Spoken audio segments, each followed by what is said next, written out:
स्वराज्याचे गुप्तहेर शिवनेत्र बहिर्जी नाईक यांच्या संपूर्ण कार्याचा वेध घेणारा व्हिडिओ फक्त आणि फक्त आपल्या चॅनेलवर। अफजल खानाचा नामर्दपणा, शिवरायांच्यावर महामोहीम। ठिकाण विजापूर। अफजल खानाचे सैन्य विजापुरातून निघाले होते।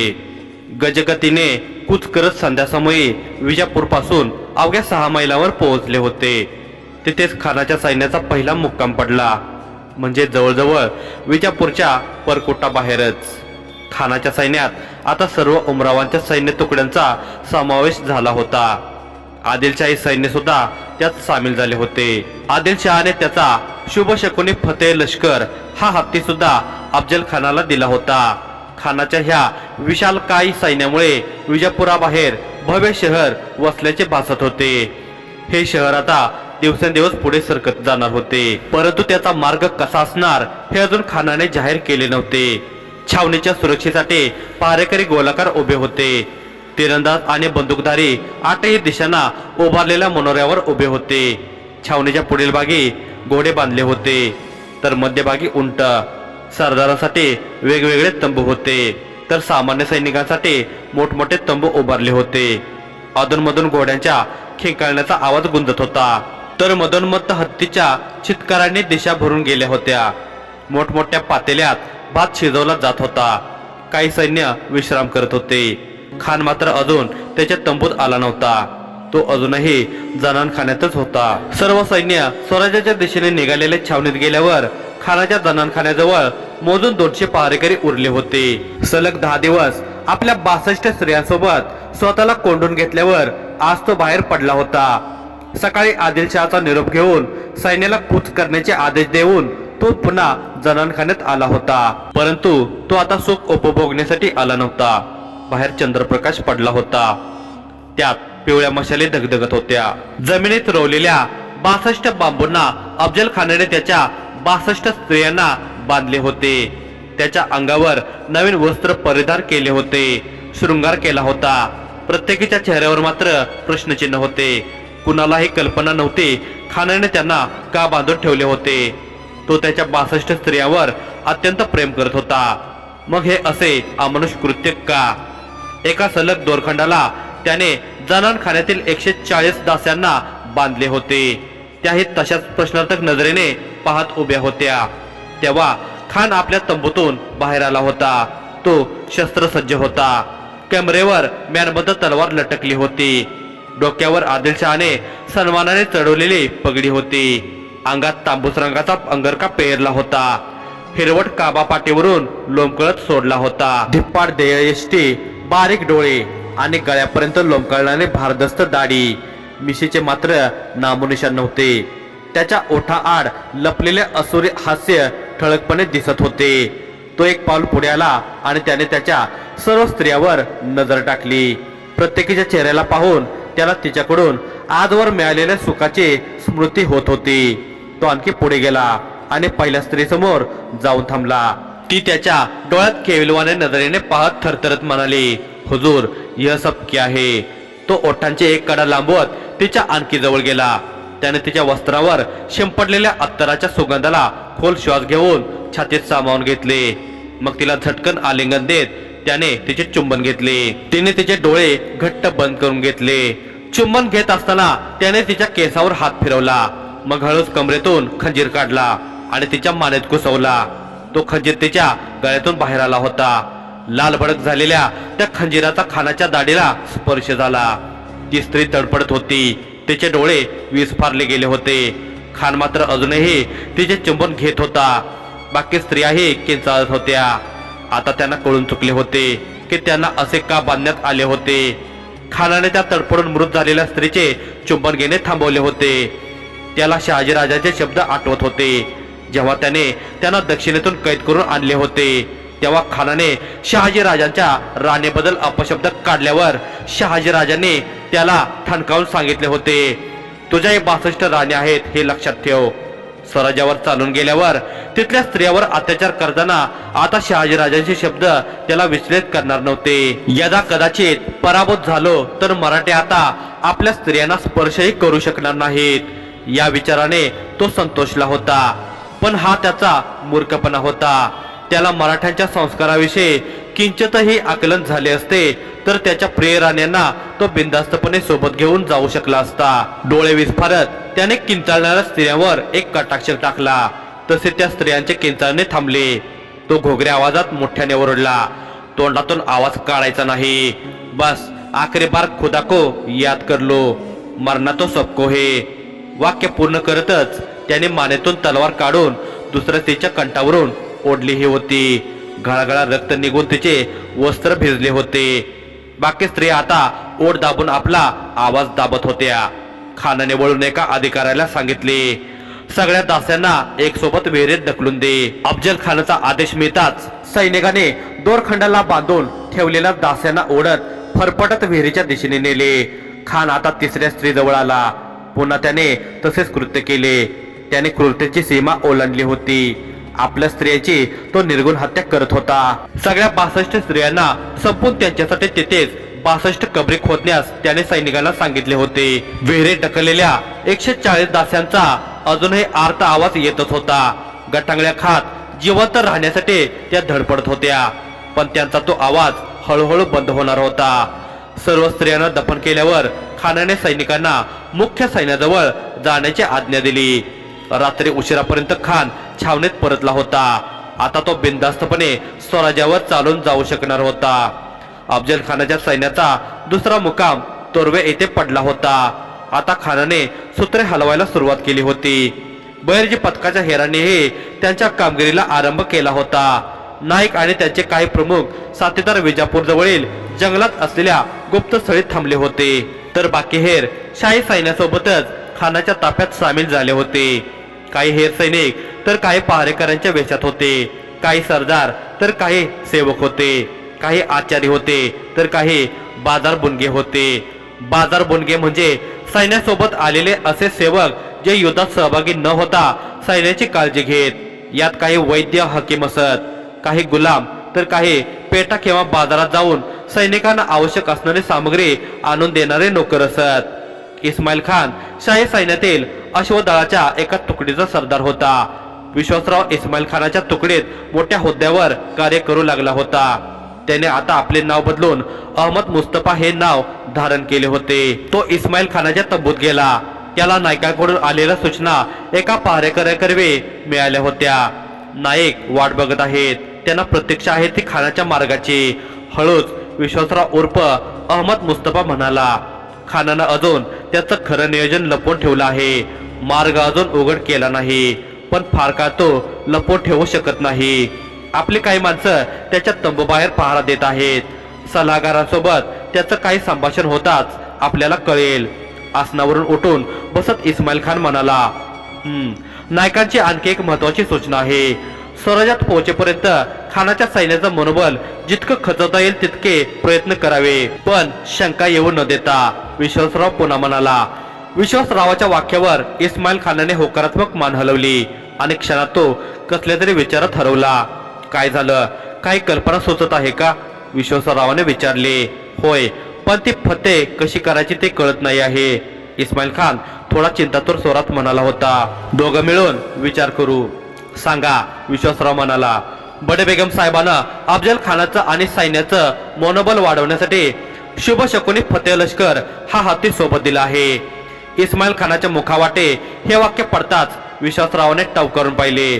दोघांची नजर झाली। दोघांनी किंचित स्मित हास्य केले। पुढील योजना आपसूक स्पष्ट झाली होती। ती सफल करण्यासाठी त्यांना फतेह लष्कराला मारावे लागणार होते। छान कल्पना आहे, तिथेच घाव घातला तर परिणाम उत्तम होईल, विश्वासराव हसून म्हणाला। पण तो शुभशकुन हत्ती आहे, त्याला हत्यारानं मारलं किंवा आजारानं मारलं तर आपल्याला जे साध्य करायचं आहे ते आपण करू शकणार नाही। त्याचा मृत्यू अचानकच व्हायला हवा, इस्माईल खान म्हणाला। इस्माईल खानाच्या वाक्यावर विश्वासराव क्षणभर विचारात गुंतला आणि क्षणात त्यातून बाहेर येत म्हणाला, रानातून अशी काही पानं मागवतो जी खाऊ घातल्यावर एका दिवसात हत्ती जमिनीवर पडेल। इस्माईल खानाने विश्वासरावाच्या खांद्यावर थाप मारली आणि स्मित हास्य करत म्हटले, उद्याच हे कार्य पार पाडूया, जेणेकरून आपण सैन्यात याचा असा अर्थ पसरवू शकतो की विजापुरातून निघताच खुदानं अपशकुनाचा इशारा दिला आहे। योग्य बोललात, मी गुप्त स्थळापर्यंत ही सूचना पोहोचवतो, जंगलात असलेले आपले साथीदार आपल्यापर्यंत ती विषारी पानं पोहोचवतील, विश्वासराव म्हणाला. विश्वासरावाने फतेह लष्कर या हत्तीला मारून आपल्या नियोजनाला सिद्ध केले होते. हत्ती अचानक मरण पावल्यामुळे अपशकुन झाल्याची आरोळी उठली होती. संपूर्ण सैन्यात तसेच आदिलशाहीत ही खबर वाऱ्यासारखी पोहोचली होती.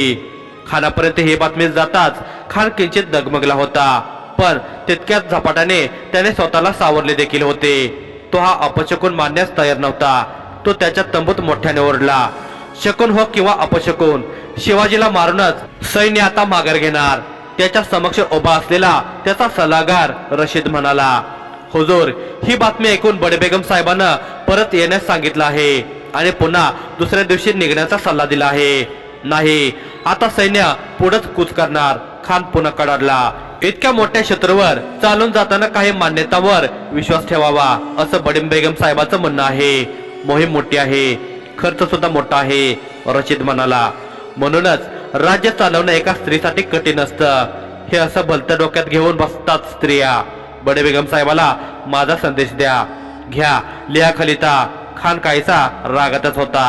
खानाचा हुकूम ऐकून रशीदने लिहिण्यास सुरुवात केली होती. बडे बेगम साहेबा, तुम्ही चिंता करू नका. अफजल खानानं तुम्हाला शब्द दिला आहे की शिवाजीला जिवंत किंवा मृत पकडून आणणार. तो शब्द पूर्णपणे खरा ठरणार.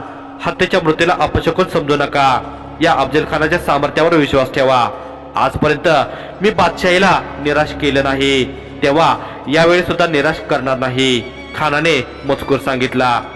रशीदने तो लिहून घेतल्यावर खानाचा शिक्का त्यावर उमटवला आणि संदेशवाहकाजवळ दिला. संदेशवाहक गेल्यावर रशीद पुन्हा तंबूत आला.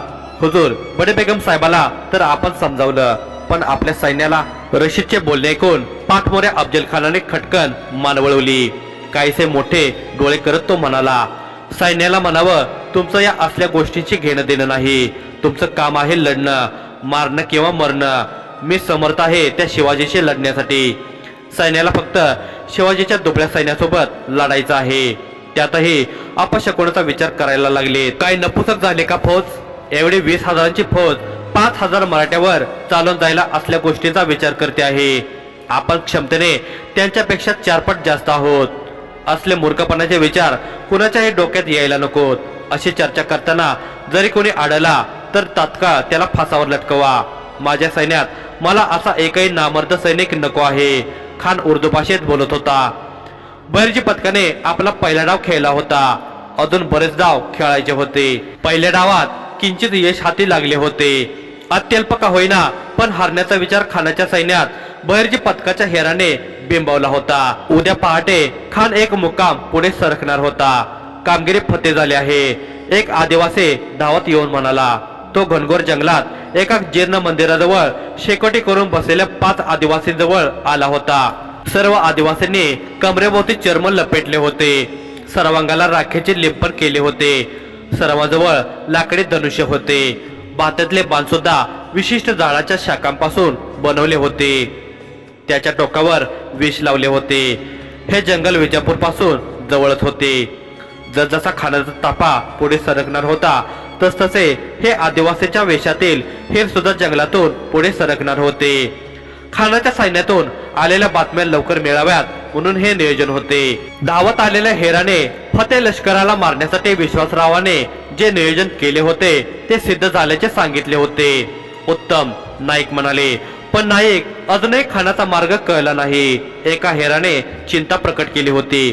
त्या हेराच्या वाक्यावर नाईक क्षणभर गंभीर झाले होते, कारण त्यांचे आणि राजांचे सर्व नियोजन खानाच्या मार्गावर अवलंबून होते.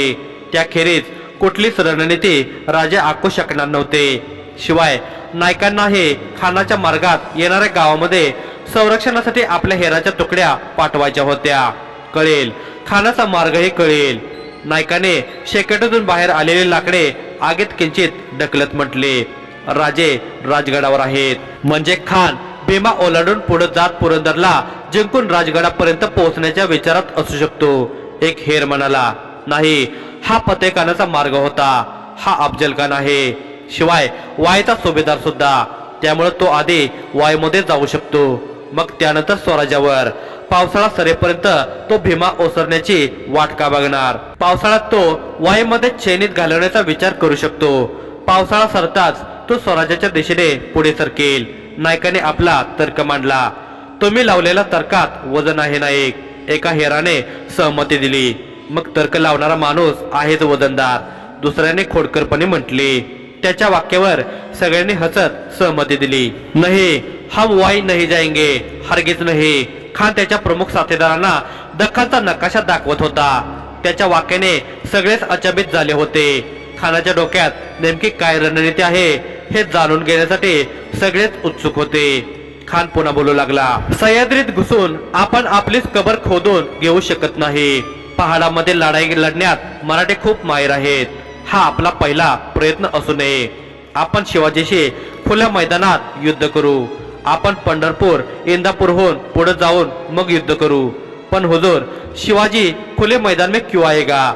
रुस्तम जमान म्हणाला. त्याच्या वाक्यावर खान लांबलचक दाढी कुरवळत हसला. आएगा, शिवाजी आएगा, उसे आना पडेगा. नक्कीच खानाच्या मस्तिष्कात खात्रीशीर नियोजन असल्याचे त्याच्या देहबोलीवरून दिसत होते. त्याच्या त्या सल्ला मसल्लीतील शाही घोडदळाचा सरदार इस्माईल खान सुद्धा होता. तो खानाच्या प्रत्येक शब्दावर बारकाईने लक्ष देत होता. हुजूर, आप इतने यकीन के साथ कह रहे हो तो जरूर आपने कोई चाल बनाई होगी. तुम्ही ते स्पष्ट करू शकता का? सिद्दी हिलालने विचारले. सिद्दी हिलालचे खानाशी चांगले संबंध होते. तो नेहमी त्याच्याशी मन मोकळे बोलू शकत होता. परंतु इतर उमरावामध्ये मात्र ती हिंमत नव्हती. हिलालच्या बोलण्यावर खानाने एक वार त्याला पाहिले आणि स्मित करत म्हणाला. तुम्ही मला ओळखत नाही का सिद्दी हिलाल? मी कोण आहे? कातेले मुत मारिदान व काफिरान शिकंद ए बुनियादे भूतान. मोठ्याने हसून खान पुन्हा म्हणाला. काफिरांची कत्तल करण्यात आणि दिसेल ती मूर्ती फोडून टाकण्यात विश्वास ठेवणारा माणूस आहे मी. त्याने क्षणभर सगळ्यांच्या चेहऱ्याकडे पाहिले. सर्वांच्या चेहऱ्यावर अजूनही प्रश्नचिन्हच होते. त्यांना खानाच्या बोलण्यातले कोडे काय केल्या उलगडत नव्हते. तो हसून पुन्हा म्हणाला. अजूनही कळलं नाही का? सगळ्यांनीच नकारात्मक माना डोलवल्या. शिवाजीला हिंदू धर्माचा तारक समजलं जात आहे. रयतेचा राजा झाला आहे तो. रयत त्याला ईश्वरा समान आहे. मग त्यांच्या ईश्वरांनाच आपण संपू, म्हणजे काफिर रयतेची आपण कत्तल करू, मंदिरं तोडू, मूर्ती फोडू. रयतेचे हाल शिवाजी बघू शकणार नाही. मग बघा तो कसा खुल्या मैदानात युद्धाला येत होते. खानाने त्याचे नियोजन स्पष्ट केले होते. खानाचे नियोजन ऐकून सगळ्याच उमरावांच्या आणि सरदारांच्या चेहऱ्यावर हास्य लाटाने उसळी मारली होती. ते खानाची वाहवा करण्यात गुंग झाले होते. खान त्यांच्याकडून स्वतःची प्रशंसा ऐकून प्रसन्न होत होता. इस्माईल खान सुद्धा त्यातच रमला होता. त्याच्या चेहऱ्यावरचे भाव किंचित मात्र भिन्न नव्हते. परंतु मनोवर मात्र तो खानावर प्रचंड चिडला होता. राजे यावेळी राजगडावर परतले होते. पहाटे देवदर्शन आटपून ते आपल्या महालाकडे निघाले होते. त्यांच्या गंभीर चेहऱ्यावर समाधान झळकत होते. खानाच्या रूपात स्वराज्यावर चालून येणाऱ्या संकटाचा त्यांच्या चेहऱ्यावर किंचितही ताण नव्हता. त्यांचा त्यांच्या सामर्थ्यावर पूर्णतः विश्वास होता. इतक्याच राजांना घोडदळाचे नवनियुक्त सरनोबत नेताजी पालकर येताना दिसले. राजाने आज सर्व अधिकाऱ्यांची बैठक बोलावली होती. गोमाजी नाईक पानसंबळ, कृष्णाजी नाईक, सुभानजी नाईक, मोरोपंत, निळोपंत, आनाजी पंत, गंगाजी मंगाजी, रघुनाथ पंत बल्लाळ सबनीस हे मुत्सदे राजगडावर आधीच पोहोचले होते. सरनोबत नेताजी पालकर यांना पाहून शिवाजीराजे कड्याजवळच थांबले होते. कोवळ्या उन्हाला अंगावर घेत त्याने पालकरांना पाऊल स्मितहास्य केले होते. जवळ येऊन नेताजींनी कमरेतून वाकून राजांना नमस्कार केला. राजे, या नेताजी, आकाशातल्या सूर्याचे दर्शन घेऊन नुकतेच निघालो.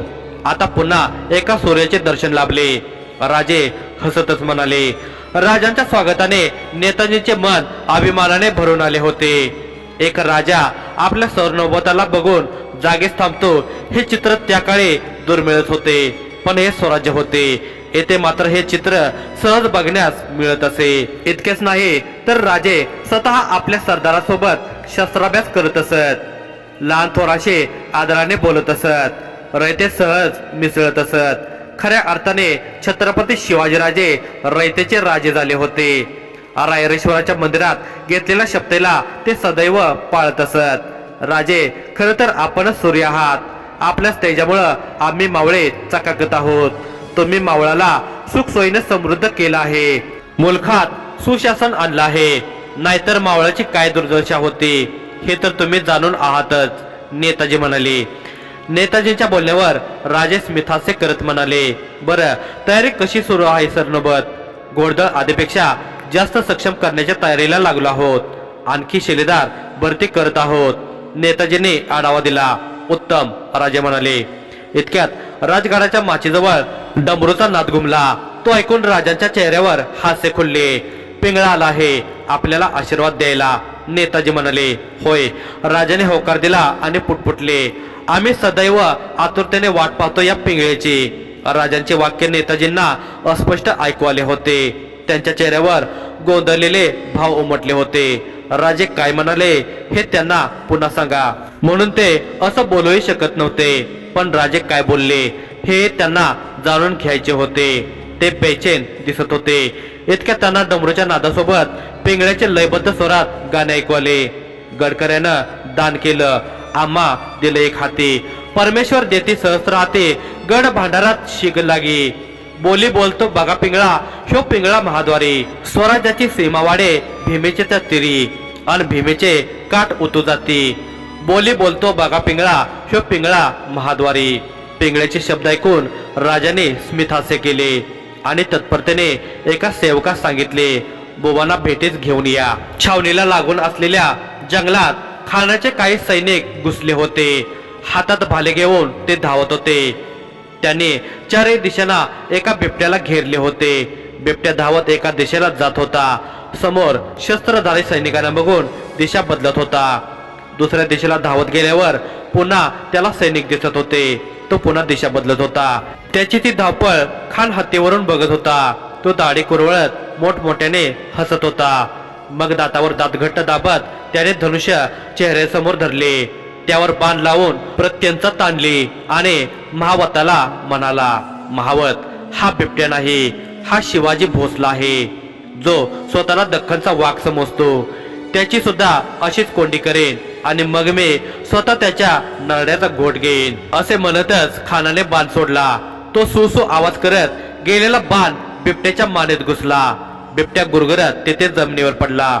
त्याने त्याच्या भडक डोळ्याने एकवार हत्तीवर बसलेल्या खानाला पाहिले. गुरगुरतच त्याने जबडा विस्फारला. त्याच्या मानेतून गळागळा रक्त वाहत होते. खान मात्र गर्वाने हसतच होता. काही क्षणात तो बिबट्या गतप्राम झाला होता. सैनिकांनी त्याचे पाय बांधून एका बांबूला लटकवले आणि चालू लागले. खान आणि त्याचे सैनिक जंगलात आणखी आत शिरले होते. बोला बुवा, राजे त्यांच्या समक्ष बसलेल्या पिंगळ्याला म्हणाले.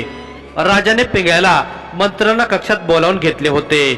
किंचित का असेना गडावरील मंडळींच्या ही बाब लक्षात आलीच होती की कोणीतरी राजांचा जासूद आला आहे.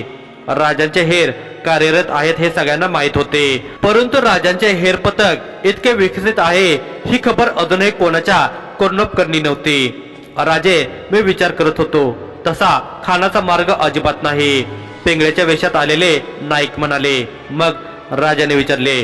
पंढरपूर आणि इंदापूर कडून तो पुढे सरकण्याच्या बेतात आहे, नायकाने फोडून सांगितले. असे डोळ्यांच्या भावल्यावर किंचित तांदेत राजे म्हणाले. तसे राजाने याचा अंदाज लावलाच होता.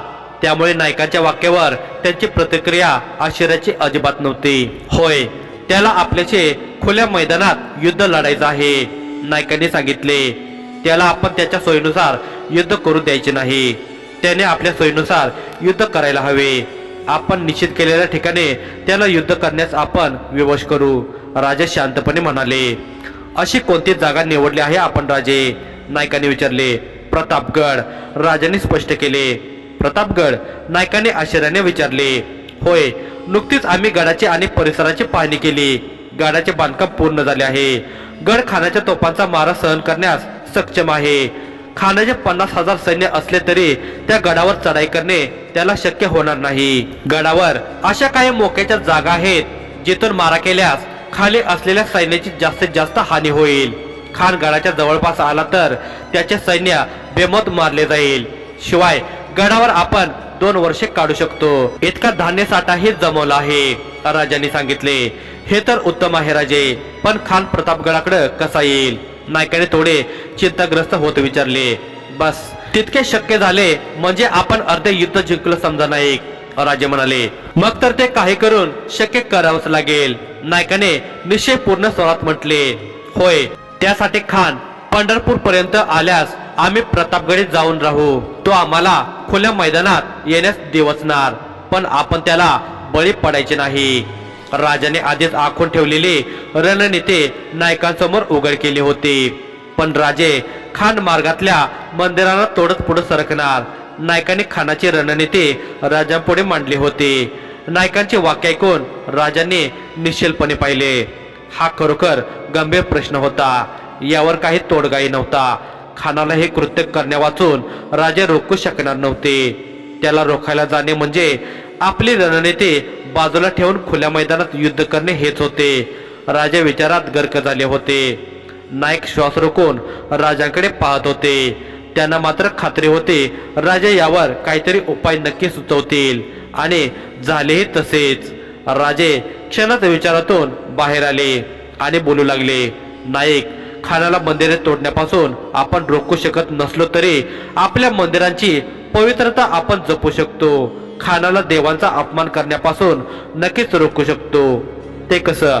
नायकाने डोळे बारीक करत विचारले. खानाच्या मार्गात येणाऱ्या सगळ्या मंदिरांतील भोपे पुजाऱ्यांना हेराकडून खबर देऊन मूर्ती लपवून ठेवण्याचे सूचित करावे.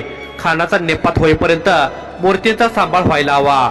तोडू दे त्याला मंदिरे, आधीपेक्षा भव्य मंदिरे आपण उभी करू, पण मूर्तींना क्षती पोहोचता कामा नये, राजाने स्पष्ट केले होते. नायकांचे ओठ हळूच विलग झाले.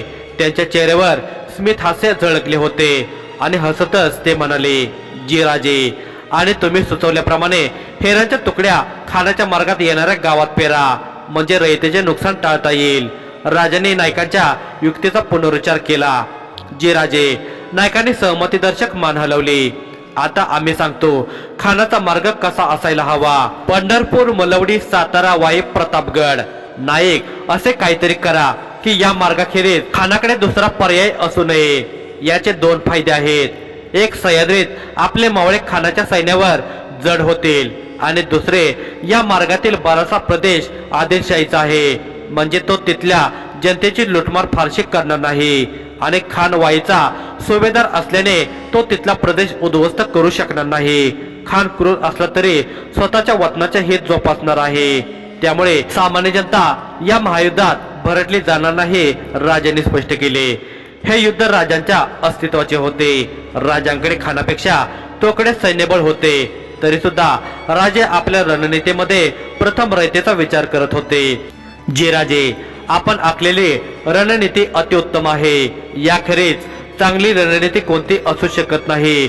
तुम्ही सांगितलेल्या शब्दांचा तंतोतंत पालन केलं जाईल. नाईक म्हणाले, आम्ही सुद्धा सैन्याला काहीच हरकत न करण्याचे आदेश देतो.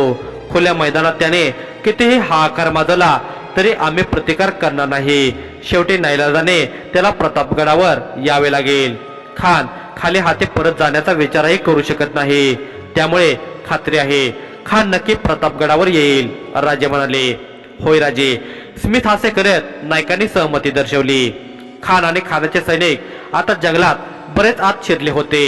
अगदी बहिर्जी पथकाच्या गुप्त स्थानाजवळ त्यांना ते ओसाड पडलेले मंदिर दिसले.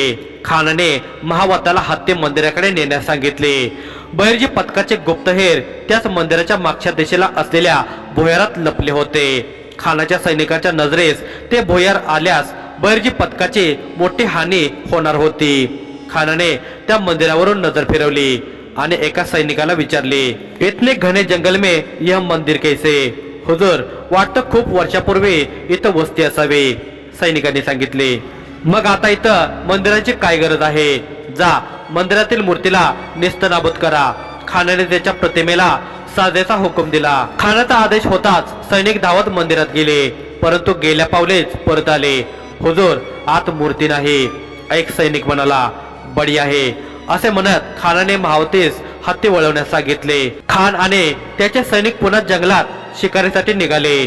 खान जंगलात येणार असल्याची खबर बहिर्जी पथकातील हेरांना खूप आधीच मिळाली होती, म्हणून त्यांनी आधीच मंदिरातील मूर्तीला काढून भुयारात दडवले होते.